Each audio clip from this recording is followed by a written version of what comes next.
Okay viewers எல்லோருக்கும் வணக்கம். நம்ம பார்த்துட்டு இருக்க நம்ம தமிழ் அலையாளம் சேனல். ஓகே, இன்றைக்கு கூட நம்ம என்ன பார்க்க போகிறோம் பார்த்தீங்கன்னா, டிக்டாக்ல எப்படி வீடியோ பண்ணுறது அப்படிங்கிற விஷயத்தை பார்க்க போகிறோம். எனக்காக பார்த்தீங்கன்னா கமெண்ட் பண்ணியிருந்தாங்க சிலர், அதாவது டிக்டாக்ல எப்படி வீடியோ போடுறது அப்படிங்கிற மாதிரி. அதுக்காக தான் இந்த வீடியோ நான் பதிவு பண்ணுறேன். உங்களுக்கு இது ஆல்ரெடி தெரிஞ்சிருந்தா இந்த வீடியோ ஸ்கிப் பண்ணிக்கோங்க. இதில் முழுக்க டிக்டாக்ல ஒரு வீடியோ எப்படி ரெடி பண்ணுறது அப்படிங்கிற பற்றி நான் ஃபுல்லாக சொல்லித்தர போகிறேன்.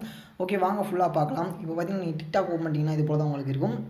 இன்னொரு விஷயம் மறக்காமல் சொல்கிறேன், நீங்கள் ஜஸ்ட்டு டிக்டாக் பயன்படுத்துகிறீங்கன்னா இதில் போய்ட்டு தமிழாளினால் அப்படிங்கிற பேஜை நீங்கள் ஃபாலோ பண்ணிக்கோங்க. இப்போ உங்களுக்கு தெரிஞ்சிருக்கும். இந்த பேஜை நீங்கள் ஃபாலோ பண்ணிக்கோங்க. ஃபாலோ பண்ணிங்கன்னா இங்கேயும் நான் நிறைய அப்டேட் கொடுத்துட்டு வரேன். இது போல் பார்த்தீங்கன்னா உங்களுக்கு தெரிஞ்சிருக்கும். நீங்கள் கண்டிப்பாக இது உங்களுக்கு எல்லாருக்கும் ரொம்ப ஹெல்ப்ஃபுல்லாக இருக்கும். நீங்கள் எங்கேயும் செக் பண்ணிக்கலாம். ஓகேவா? ஃபஸ்ட்டு மறக்காமல் தமிழாளினால் அப்படிங்கிற பேஜை ஃபாலோ பண்ணுறீங்க. இந்த வீடியோ பண்ணி பாருங்கள். நீங்கள் பண்ணுற ஒவ்வொரு ஃபாலோ பார்த்தீங்கன்னா எனக்கும் சப்போர்ட் கொடுக்குற மாதிரி இருக்கும். அடுத்தடுத்து இது போல் வீடியோ பண்ண எனக்கு மோட்டிவேஷனாக இருக்கும். ஓகேவா? பார்த்தீங்கன்னா ஜஸ்ட் இப்போது நடுவில் ஒரு ப்ளஸ் ஐக்கான் கிளிக் பண்ணிக்கோங்க. கிளிக் பண்ணோன்னா இது போல் தான் உங்களுடைய ஃபேஸ் உங்களுக்கு ஷோ ஆகும். ஃபஸ்ட்டு இருக்க ஆப்ஷன் ஒன்று நான் எக்ஸ்பிளைன் பண்ணுறேன். மேலே பார்த்தீங்கன்னா இங்கே ஃப்ளிப்னு ஒரு ஆப்ஷன் இருக்கும். அதை நீங்கள் கிளிக் பண்ணும்போது உங்களுக்கு பார்த்தீங்கன்னா இது போல் ஆப்ஷன் ஓப்பன் ஆகும். அது நீங்கள் ஃப்ரண்ட் கேமரா, அதாவது பேக் கேமரா ஆன் பண்ணுறது, இது போல் போய் கிளிக் பண்ணோன்னே உங்களுடைய ஃப்ரண்ட் கேமரா ஓப்பன் ஆகும்.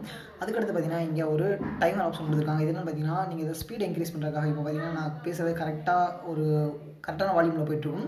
அதுக்கப்புறம் பார்த்தீங்கன்னா நீங்கள் இப்போ மைனஸ் பண்ணிக்கும்போது ரொம்ப ஸ்லோவாக இதுவாக இப்போ கேட்குதா அது போல் பேசுகிற மாதிரி இருக்கும்.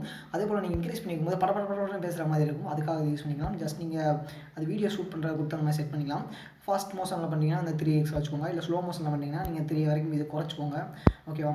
அதுக்கப்புறம் செட் பண்ண பிறகு இங்கே ஃபில்டர் ஒரு ஆப்ஷன் கொடுத்துருக்காங்க. இந்த ஃபில்டர் ஆப்ஷன் எதுக்கு பார்த்தீங்கன்னா உங்களை இன்னும் கொஞ்சம் வேறு மாதிரி கட்டுறதுக்காக, நீங்கள் இருக்கிற பேக்ரவுண்டு உங்கள் ஃபோட்டோஸ் எல்லாத்தையும் வேறு மாதிரி கட்டுறதுக்காக. இப்போ உங்களுக்கு தெரிஞ்சு நினைக்கிறேன், இப்போ நடுவில் எல்லாமே சேஞ்ச் ஆகிட்டு இருக்குது பார்த்தீங்களா? இது போல் நீங்கள் உங்களுக்கு தேவையான மாதிரி உங்கள் ஃபில்டரை நீங்கள் சேஞ்ச் பண்ணிக்கலாம். உங்கள் ஃபேஸுக்கு எந்த ஃபில்டர் செட் ஆகுதோ அதை போட்டுடுங்க. ஓகேவா? அதுக்கப்புறம் பார்த்தீங்கன்னா கடைசியாக இருக்க ஆப்ஷன் தான் பியூட்டி. இந்த பியூட்டி ஆப்ஷன் இதே போல் தான். இதில் பார்த்தீங்கன்னா மேக்கப் பண்ணுற மாதிரியான விஷயங்கள் தான். உங்கள் ஸ்கின்னை ஸ்மூத் பண்ணுறது, மேலும் பார்த்தீங்கன்னா அந்த டெம்பரேச்சர் சேஞ்ச் பண்ணுறது, அதுக்கப்புறம் பார்த்தீங்கன்னா இதுவும் ஒன்றும் ஒரு ஸ்கின் அப்ளை பண்ணுற மாதிரியான விஷயம். உங்கள் ஐயை வந்து நீங்கள் சேஞ்ச் பண்ணிக்கலாம். பிரைட்னஸ் இன்க்ரீஸ் பண்ணலாம். உங்கள் நோஸை வந்து நீங்கள் அட்ஜஸ்ட் பண்ணலாம். பார்த்தா தெரிஞ்சிருக்கும் உங்களுக்கு. இது போல் இப்போது என்னோடய ஃபேஸெல்லாம் சுருங்குது விரியுது உங்களுக்கு பார்த்தா தெரிஞ்சிருக்கும்ல. இது போல் நீங்கள் அட்ஜஸ்ட் பண்ணலாம் எல்லாத்தையுமே.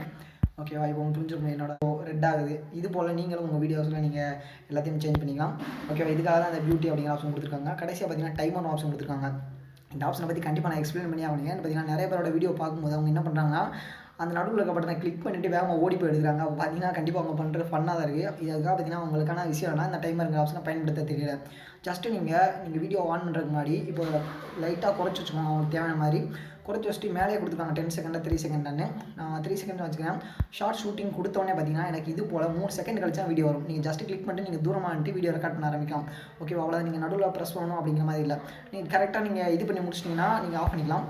இல்லைனா அது வீடியோட எண்டில் அதுவே கட் ஆகிடும். ஓகேவா? அதுக்கப்புறம் பார்த்தீங்கன்னா க்ரீன் ஸ்க்ரீன் பார்த்தீங்கன்னா உங்களுக்கு பின்னாடி இருக்க க்ரீன் ஸ்க்ரீன் தான் கிளியர் ஆயிரும். நீங்கள் ஜஸ்ட் நீங்கள் என்ன ஃபோட்டோ அப்லோட் பண்ண நினைக்கிறீங்களோ அந்த ஃபோட்டோ அப்லோட் பண்ணலாம். நிறைய பேர் பார்த்தீங்கன்னா பேக்ரவுண்டில் வேறு வீடியோ போடுவாங்கள்ல, அது இது வச்சு தான். நீங்கள் பேக்ரவுண்டில் வீடியோ ஆட் பண்ணணும்னா இதை வச்சு ஆட் பண்ணிக்கலாம். இதுதான் க்ரீன் ஸ்க்ரீன் ஆப்ஷன். ஓகே, வெளியே வந்துச்சு ஒரு நிமிஷம் இருங்க. அவர் பார்த்தீங்கன்னா 60 செகண்ட் வீடியோ நீங்கள் ஒரு நிமிஷம் வரைக்கும் வீடியோ பண்ணால் இந்த 60 செகண்ட் செலக்ட் பண்ணிக்கோங்க. இல்லைனா இந்த 15 செகண்டை செலக்ட் பண்ணிக்கோங்க. அவர் பார்த்தீங்கன்னா எஃபெக்ட். இந்த எஃபெக்ட்டில் பார்த்தீங்கன்னா நிறைய விதமான டெம்ப்ளேட் கொடுத்துருப்பாங்க. இப்போ பார்த்தீங்கன்னா நான் ஃபேஸை நான் சேஞ்ச் பண்ண போகிறேன். இப்போ பார்த்தீங்கன்னா என்னோடய ஃபேஸுக்கு மாதிரி போல் வருது பார்த்தீங்களா? இது போல் ஃபேஸை சேஞ்ச் பண்ணுறதுக்கான விஷயங்கள் அதெல்லாம் இப்போ உங்களுக்கு தெரிஞ்சிருக்கும். இது போல் நீங்களும் உங்கள் ஃபேஸை சேஞ்ச் பண்ணிக்கலாம். நிறைய எமோஜிஸ் மாதிரி கொடுத்துருக்காங்க. எல்லாத்தையுமே நீங்கள் ஒவ்வொன்றா சேஞ்ச் பண்ணிக்கலாம். ஓகேவா? இதுக்காக தான் இந்த ஆப்ஷன் கொடுத்துருக்காங்க.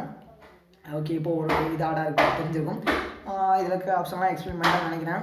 ஆல்மோஸ்ட் அப்புறம் இதில் வேறு என்ன ஆப்ஷன் இருக்குது அப்படின்னு நீங்கள் பார்த்தீங்கன்னா சார் செக் பண்ணிக்கிறேன்.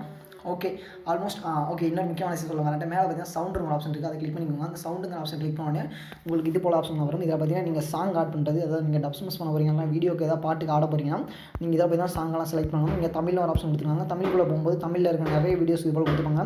ஜஸ்ட் இப்போ மாஸ்டர் இருக்குது, அதை நான் கிளிக் பண்ணிக்கலாம். கிளிக் பண்ணோடனே இது போல் சாங் ப்ளே ஆகும். நீங்கள் அதை ஓகேன்னு செலக்ட் பண்ணிட்டு அது உங்களுக்கு பார்த்தீங்கன்னா லோட் ஆகி முடிச்சோடனே உங்களோட செட் ஆயிடும். நீங்கள் ஜஸ்ட் நீங்கள் நடுவு பட்டன் ஃபஸ்ட்டு சொன்ன மாதிரி டைமர் செலக்ட் பண்ணிக்கோங்க. டைமர் செலக்ட் பண்ணிட்டு நீங்கள் 3 செகண்ட்ஸ் அப்படிங்கிறத செட் பண்ணிட்டு ஓகேவா? ஷார்ட் ஷூட்டிங் கொடுத்தோடனே உங்களுக்கு 3 செகண்ட் கழிச்சு அந்த சாங் ப்ளே ஆகிக்கும். நீங்கள் அந்த சாங்க்கு தகுந்த மாதிரி நீங்கள் டான்ஸ் ஆடியோ இல்லை நீங்கள் உங்களுடைய எமோஷன்ஸை பதிவு செஞ்சோ நீங்கள் இது பண்ணிக்கலாம். மேலும் பார்த்தீங்கன்னா இங்கே ட்ரிம் ஆப்ஷன் கொடுத்துருக்காங்க. நீங்கள் இந்த ட்ரிம்முங்கிற ஆப்ஷனில் பார்த்தீங்கன்னா நீங்கள் அந்த சாங்கை ட்ரிம் பண்ணணும் அப்படிங்கிறத நீங்கள் கிளிக் பண்ணி ட்ரிம் பண்ணிக்கலாம். அவ்வளோதாங்க. இது போல் ரொம்ப சூப்பராக நீங்கள் எப்படின்னா கடைசியில் பார்த்தீங்கன்னா நெக்ஸ்ட் கொடுத்தவங்களுக்கு அடுத்த இது போல் ஒரு பேஜ் வரும். இதில் பார்த்தீங்கன்னா சவுண்ட் நீங்கள் எதாவது ஆட் பண்ணிங்கன்னா எஃபெக்ட், இதில் புதுசாக ஏதாவது எஃபெக்ட் நீங்கள் ஆட் பண்ணலாம். ஸ்டிக்கர் எல்லாமே கீழே இருக்கும். நிறைய பேர் பார்த்தீங்கன்னா எதாவது எழுதி போடுவாங்க. அதெல்லாம் பார்த்தீங்கன்னா இது மூலமாக தான் நீங்கள் ஆட் பண்ணிக்கலாம். அப்புறம் டெக்ஸ்ட் இருக்குது பார்த்தீங்களா? இந்த பேப்பர் ஐடி எப்படிலாம் வீடியோ போடுறாங்க அப்படிங்கிற விஷயம் உங்களுக்கு தெரியாமல் இருக்கும். பேப்பர் ஐடியெல்லாம் இப்படி எழுதி தான் கிளிக் பண்ணி உங்களோட வீடியோவில் ஆட் பண்ணி போடுறாங்க. ஓகேவா? அதுக்காக நீங்கள் பேப்பர் ஐடியா மாதிரி எழுதாதீங்க. ஓகேவா? அப்புறம் நெக்ஸ்ட் கொடுங்க. நெக்ஸ்ட் கொடுத்தா உங்கள் வீடியோ இது போல் அப்லோட் ஆக ஆரம்பிச்சிடும். இந்த இடத்துல பார்த்தீங்கன்னா நீங்கள் என்ன எழுத போகிறீங்களோ அதை எழுதிட்டு நீங்கள் ஜஸ்ட் போஸ்ட் கொடுக்கும்போது உங்களுடைய போஸ்ட் பார்த்தீங்கன்னா இதில் ஆயிரும். கடைசியில் பார்த்தீங்கன்னா நீங்கள் ஹலோ இன்ஸ்டாகிராம் கொடுத்துருக்காங்க. இதை நீங்கள் செலக்ட் பண்ணி சேவ் பண்ணி வைக்கும்போது உங்களுடைய வீடியோஸ் பார்த்தீங்கன்னா அங்கேயும் வெரி டேரெக்டாக அங்கே போஸ்ட் பண்ணலாம். அதுக்காக அந்த ஆப்ஷன் கொடுத்துருக்காங்க. ஓகே, இன்றைக்கி நம்ம இந்த டிக்டாக் பற்றி நான் பார்த்த வீடியோ கண்டிப்பாக உங்களுக்கு பிடிச்சிருக்கேன் நினைக்கிறேன். இந்த வீடியோ உங்களுக்கு பிடிச்சிருந்தா வீடியோக்கு லைக் கொடுங்க. மேலும் இது போல பல வீடியோ அப்டேட் நம்மளே சேனல் மறக்காம சப்ஸ்கிரைப் பண்ணுங்க. கூட பக்கத்தில் இந்த பெல் ஐக்கனை கிளிக் பண்ணுங்க. மேலும் இந்த வீடியோ டவுட் இந்த மறக்காம கீழே கமெண்ட் பண்ணுங்க. ஒரு ரிப்ளை நான் காத்துருக்கேன். ஓகே, தேங்க்யூ ஃபார் வாட்சிங் திஸ் வீடியோ.